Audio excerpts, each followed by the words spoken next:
नमस्कार। आज हम डिस्कस करेंगे इंपॉर्टेंट करंट अफेयर के क्वेश्चन। आप नेशनल इंटरनेशनल अफेयर के क्वेश्चन भी कह सकते हैं। हर एक question exam point of view से इंपॉर्टेंट है और डेफिनेटली आने वाले एग्जाम्स में आपकी हेल्प करेगा, जैसे कि पहले भी करता रहा है। देखिए, चाहे आप तैयारी कर रहे हैं अपकमिंग HPRC के एग्जाम्स के लिए, चाहे आप पब्लिक सर्विस कमीशन के पेपर 1 के लिए तैयारी कर रहे हैं या फिर किसी और एग्जाम के लिए तैयारी कर रहे हैं, डेफिनेटली आपको हेल्प मिलेगी, जैसे कि पहले भी मिलती रही है। क्वेश्चन नंबर 1 से डिस्कशन को स्टार्ट करते हैं। बोलते हैं, what is India's rank in 2026 United nation sustainable development goal index. तो बोलते हैं SDG इंडेक्स की यहाँ पर बात की जा रही है।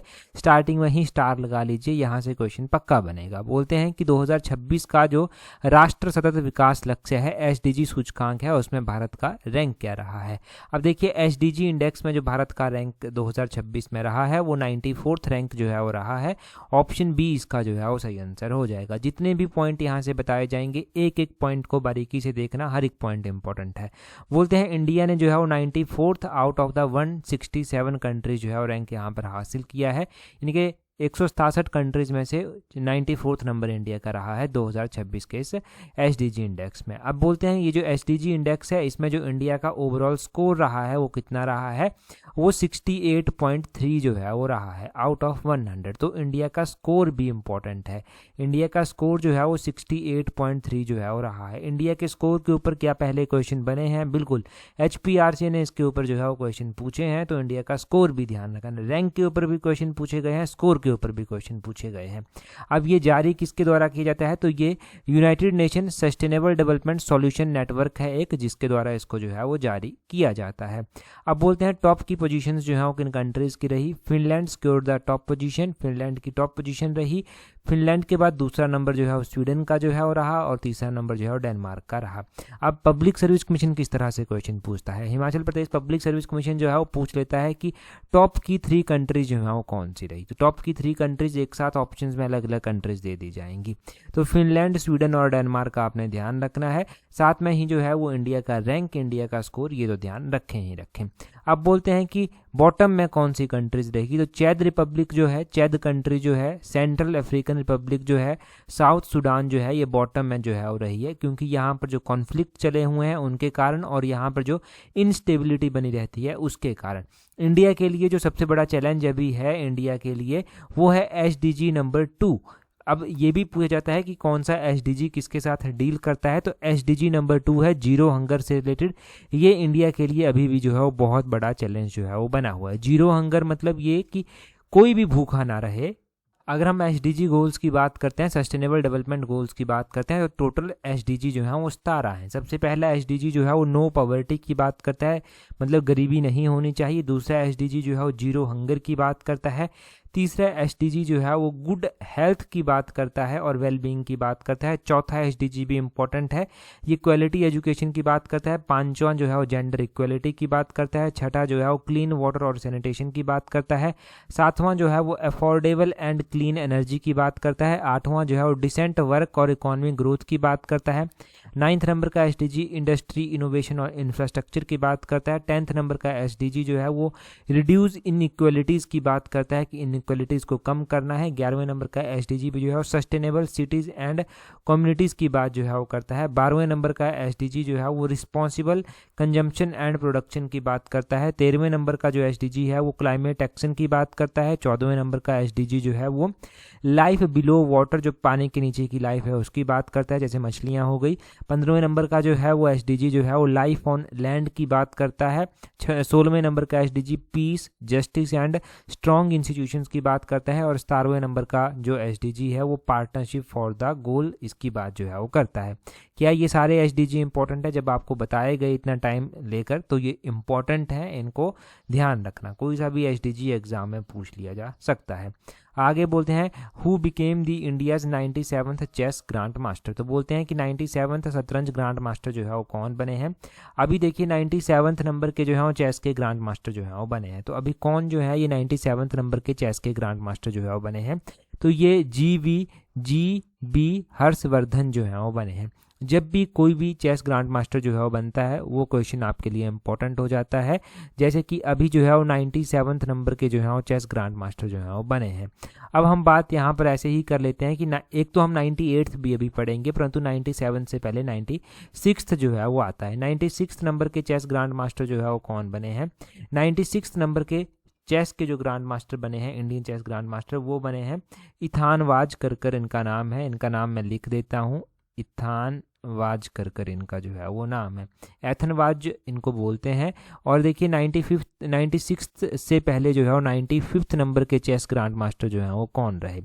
95th नंबर के जो चेस ग्रांड मास्टर बने वो अरुणयक घोष जो है वो बने हैं। अरुणयक घोष 95th रहे हैं। 94th नंबर के जो हैं वो कौन बने हैं? वो मयंक चक्रवर्ती जो हैं वो बने हैं। 94th से पहले 93rd नंबर के कौन रहे? 93rd नंबर के चेस ग्रांड मास्टर जो है वो आरव ढेंगला जो है वो बने हैं। 92nd नंबर के चेस ग्रांड मास्टर जो है वो कौन बने हैं? वो आर्यन वर्सने जो है वो बने हैं। और 91st नंबर के चेस ग्रांड मास्टर जो हैं वो कौन बने हैं? तो उनका नाम आपने ध्यान रखना है, राहुल वीएस जो हैं वो बने हैं। अब मैंने सारे के सारे आपको बताया, क्या ये इंपॉर्टेंट है? बिल्कुल ये इंपॉर्टेंट है, तभी बताए गए। तो इन सब के नाम आपने जो है वो ध्यान रखने हैं कि कौन कौन सा चेस ग्रांड मास्टर जो है वो कौन कौन से नंबर का जो है चेस ग्रांड मास्टर कौन सा है। आगे बोलते हैं who became the 98th chess grand master. अब देखिए 97th 98th इन दोनों के ऊपर अलग अलग क्वेश्चन यहाँ पर हम डिस्कस कर रहे हैं, तो इसका मतलब ये है कि ये दोनों नाम बहुत ज़्यादा इंपॉर्टेंट है। तो 98th नंबर के जो चेस के ग्रांड मास्टर बने हैं वो कौन बने हैं? वो अश्वत्थ एस जो हैं वो बने हैं। अश्वत्थ एस का नाम आपने जो है वो ध्यान रखना है, ठीक है। 98th नंबर के जो हैं ये बने हैं। अच्छा चलो ठीक है, हम 97th पढ़ लिया, 98th 96th 91 से 98 तक हमने पढ़ लिया। यहाँ से मैं थोड़ा सा आपको रिलेट करवा देता हूँ, अभी आपका ही रिवीजन यहाँ से होगा। आप कमेंट कर कर बताएंगे कि 98th नंबर की जो रामसार साइट बनी है वो कौन सी बनी है या फिर किसको डिक्लेयर किया गया है। देखते हैं कि कितना याद आपने रखा है पेपर में। मान लीजिए कि ये क्वेश्चन पेपर में पूछ लिया गया, अब आपको आंसर करना है कि 98th रामसार साइट जो है वो कौन सी। आप क्या आंसर करेंगे जल्दी से कमेंट कर कर बताइए। अगला क्वेश्चन देखिए क्या बोलते हैं। बोलते हैं यहाँ पर अगले क्वेश्चन में बोलते हैं रिसेंटली बितंक आदिपूर्णा awarded to prime minister Narendra Modi is the highest civilian honour of which country. तो बोलते हैं कि हाल ही में प्रधानमंत्री नरेंद्र मोदी को जो है वो बितंग आदिपूर्णा जो है ये अवार्ड दिया गया, ये किस देश का सर्वोच्च नागरिक सम्मान है। अगर हम बात करते हैं कि प्राइम मिनिस्टर नरेंद्र मोदी को अभी जो है ये जो है वो अवार्ड दिया गया है, कौन सा? बितंग आदिपूर्णा। ये कौन सी कंट्री का जो है वो हाईएस्ट ऑनर है? तो अभी प्रधानमंत्री नरेंद्र मोदी जो है वो अलग अलग कंट्री के विजिट पर गए थे। ये इंडोनेशिया का जो है वो हाईएस्ट ऑनर है। ऑप्शन बी इसका जो है वो सही आंसर हो जाएगा। कौन सी कंट्री का है ये? इंडोनेशिया का हाईएस्ट ऑनर है। अब देखिए प्राइम मिनिस्टर नरेंद्र मोदी को जो है और भी ऐसे अवार्ड जो हैं वो दिए जा चुके हैं। This one is not first, कि ये पहला नहीं है। जैसे कि यहाँ पर तो पहले आप हम नीचे देखिए एक्सप्लेनेशन में बोलते हैं guardian of the blue horizon, ये अवार्ड इनको दिया गया। विशेष राष्ट्रपति सम्मान है जो भारतीय प्रधानमंत्री नरेंद्र मोदी को सेशल्स गणराज्य द्वारा प्रदान जो है वो किया गया। यह सम्मान सेशल्स के राष्ट्रपति डॉक्टर पैट्रिक हरमिनी के द्वारा जो है प्रधानमंत्री मोदी को जो है पर्यावरण संरक्षण, जलवायु परिवर्तन के प्रति लचीलापन और नीली अर्थव्यवस्था के सतत विकास में उनके वैश्विक नेतृत्व को मान्यता देने के लिए जो है वो प्रदान किया गया है। तो ये आपने ध्यान रखना है कि guardian of the blue horizon award जो है वो किसके द्वारा जो है प्रधानमंत्री को दिया गया है, ये आपको पता चल गया।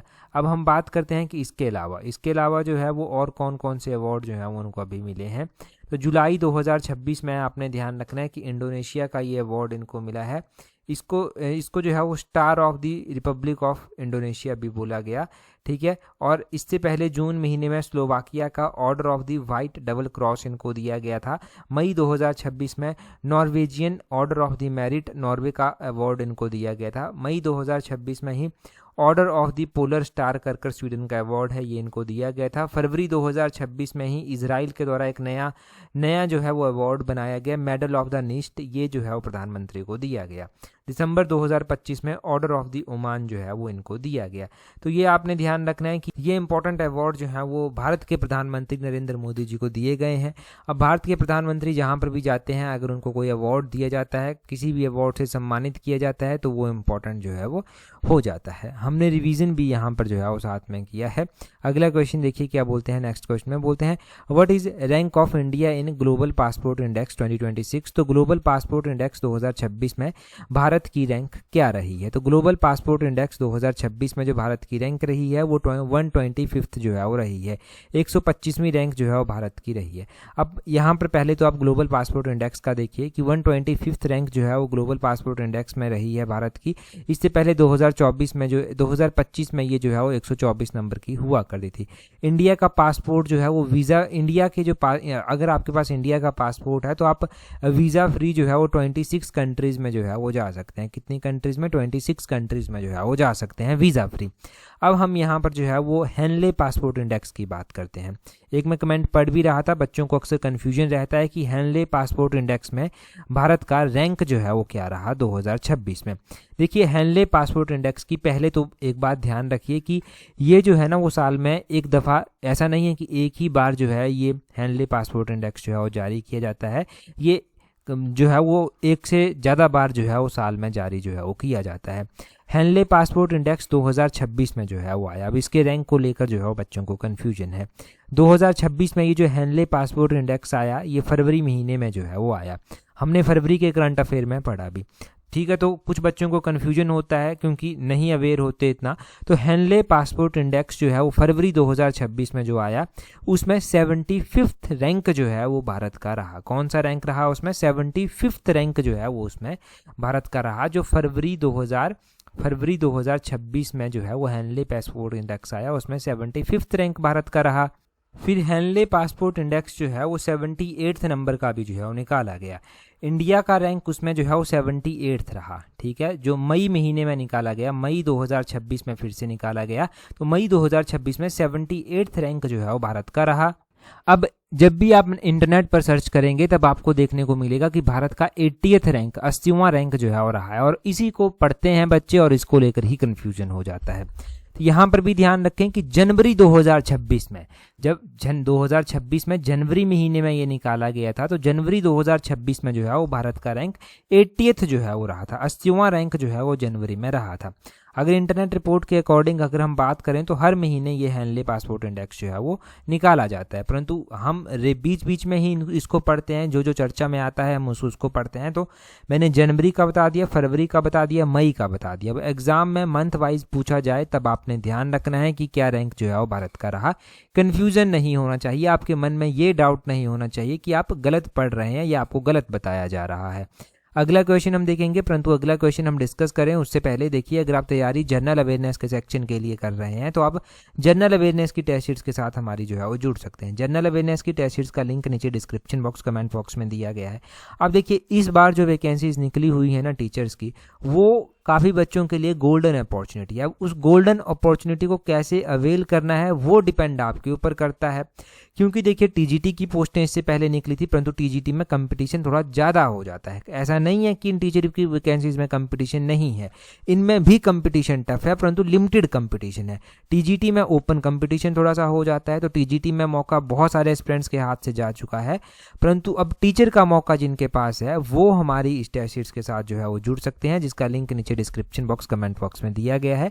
ये जनरल अवेयरनेस की टेस्ट सीरीज डेफिनेटली आपकी हेल्प करेगी अगर आप सीरियसली तैयारी कर रहे हैं। साथ में ही बहुत सारे एस्पिरेंट्स जो हैं वो असिस्टेंट प्रोफेसर की तैयारी कर रहे हैं। Himachal Pradesh public service commission के पेपर 1 के लिए जो है वो तैयारी कर रहे हैं। अगर आप पेपर 1 के लिए तैयारी कर रहे हैं तो उसके लिए भी हमने टेस्ट सीट जो है वो चला रखी है। इसमें हमने लिमिटेड नंबर ऑफ सीट्स रखी हैं कि हम 500 ही एस्पिरेंट्स को एडमिट जो है वो करेंगे। जब फर्स्ट के 500 होंगे तो आप पेपर 1 की टेस्ट सीरीज में टाइमली जुड़ सकते हैं। इसका लिंक भी नीचे डिस्क्रिप्शन बॉक्स, कमेंट बॉक्स में दिया गया है। अगला क्वेश्चन देखिए, बोलते हैं which of the following country won ICC women's T20 world cup 2026। तो बोलते हैं कि निम्नलिखित में से किस देश ने आईसीसी महिला T20 विश्व कप 2026 जो है वो जीता है। अब बोलते हैं कि 2026 में जो आईसीसी T20 विश्व कप हुआ महिलाओं का 2026 में, वो किस कंट्री के द्वारा जीता गया। तो वो आपने ध्यान रखना है कि ऑस्ट्रेलिया के द्वारा जो है ये जीता गया है। महिलाओं का जो आईसीसी T20 विश्व कप जो है वो हुआ है, वर्ल्ड कप जो है वो हुआ है। अब महिलाओं का ये T20 वर्ल्ड कप जो है वो किसके द्वारा जीता गया? ऑस्ट्रेलिया के द्वारा जीता गया। ऑस्ट्रेलिया ने किसको यहाँ पर जो है वो हराया, ये भी पता होना चाहिए, क्योंकि कई बार ऐसे क्वेश्चन पूछ ले जाता है कि ऑस्ट्रेलिया चैंपियन बना है तो ऑस्ट्रेलिया ने किसको हराया है। ऑस्ट्रेलिया ने यहाँ पर इंग्लैंड को जो है वो हराया है। किसको? इंग्लैंड को जो है वो हराया है। साथ में ध्यान रखना है कि ऑस्ट्रेलिया ने कौन सी बार ये चैंपियनशिप जीती, तो ऑस्ट्रेलिया ने 7th टाइटल जो है ये जीता है अपना, ये भी ध्यान रखें। अब आपने ध्यान रखना है कि यहाँ से भी क्या कुछ और क्वेश्चंस, क्या कुछ और इंपॉर्टेंट पॉइंट्स आपको याद रखने हैं। होस्ट करने वाली कंट्री का नाम आपने ध्यान रखना है कि होस्ट इसको किसके द्वारा किया गया, तो इंग्लैंड के द्वारा जो है वो इसको होस्ट जो है वो किया गया है। इसमें जो सबसे ज़्यादा रन बनाए गए वो डैनी व्यात हौजे के द्वारा बनाए गए, 302 run. Player of the series जो है वो बेथ मोनी को जो है वो ये टाइटल गया, और मोस्ट विकेट लेने का जो है वो खिताब जो है वो श्री चरानी को जो है वो गया है। श्री चरानी जो है वो इंडिया की प्लेयर हैं, इनको जो है वो गया है। तो ये आप मोटे मोटे तौर पर यहाँ से क्वेश्चन बन सकते हैं। एक्सपेक्टेड क्वेश्चन जो है वो क्वेश्चन हमने जो है वो यहाँ से जाने कि इस तरह के क्वेश्चन यहाँ पर एग्जाम में पूछे जा सकते हैं। अगले क्वेश्चन में बोलते हैं in which country is Prambanan temple complex located. तो बोलते हैं कि ये प्रबनन मंदिर परिसर जो है वो किस देश में जो है वो स्थित है। अब ये प्रबनन जो मंदिर परिसर है ये इंडोनेशिया में जो है वो स्थित है। ऑप्शन सी इसका सही आंसर है, इंडोनेशिया में स्थित है। क्यों? ये करंट अफेयर में हम पढ़ रहे हैं। प्रधानमंत्री नरेंद्र मोदी के द्वारा अभी इंडोनेशिया की जो है वो यात्रा की गई, इंडोनेशिया की यात्रा की गई, इंडोनेशिया का अवार्ड भी उनको दिया गया, वो भी हमने पढ़ा।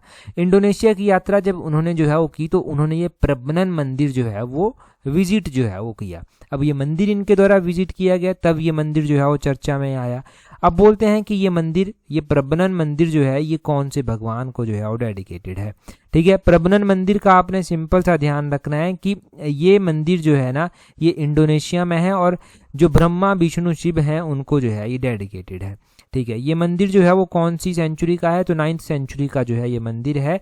उस टाइम संजय डायनेस्टी जो है वो हुआ करती थी, उसमें जो है संजय डायनेस्टी के टाइम का ये मंदिर है। इसको यूनेस्को की वर्ल्ड हेरिटेज साइट में भी जो है वो रखा गया है।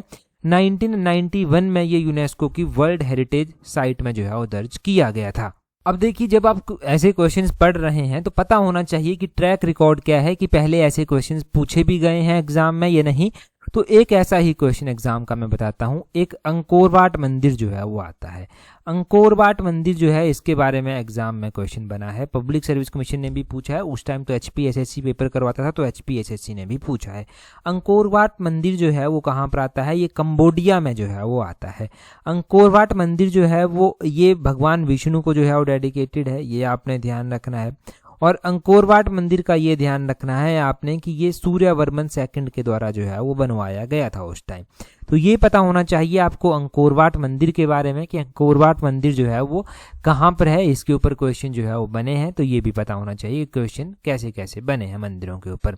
अगला क्वेश्चन देखिए हमारे पास क्या बोलते हैं when did Indus water treaty signed between India and Pakistan. तो बोलते हैं कि इंडस वाटर ट्रीटी जो है वो भारत और पाकिस्तान के बीच में कब इसके ऊपर जो है वो साइन जो है वो हुए थे।